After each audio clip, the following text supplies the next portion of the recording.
Sinusuportahan ko yung sinabi ng Mayor ng Manila na papaimbestiga niya. I support that, no?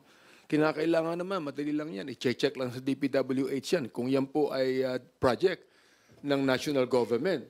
O kaya ito ay project ng LGU. Sapagkat yung flood control project na yan, hindi lamang DPWH yan eh.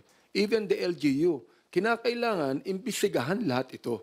Ano ang pinagawa ng city ng flood control project? Ano ang pinagawa ng DPWH, no?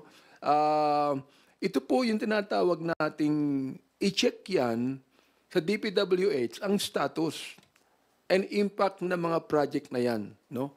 Sa national government, for example. Kaya I'm all for that, na dapat talaga imbestigahan yan. Oo, kung nais niya, unahan niya yung distrito ko just to find out, no? Kung talagang, kasi alam mo ang Manila, just to inform everyone, Manila is actually a prone to flooding yan sapagkat below sea level ang karamihan dyan, especially my district. At doon din dumadaan ang main tributary ng mga ilog natin. For example, like in my district, doon dumadaan ang Pasig River, dyan nagpupunta ang San Juan River, dyan nagpupunta ang mga ibang mga maliliit na mga estero. Ano? Pero hindi lang talaga dapat Manila. Dapat yan Metro Manila.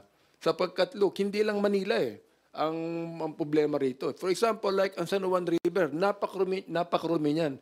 Yan ay sinasabi ko noong araw pa. Kasama ang Quezon City, kasama ang Mandaluyong, kasama ang San Juan, kasama ang Manila.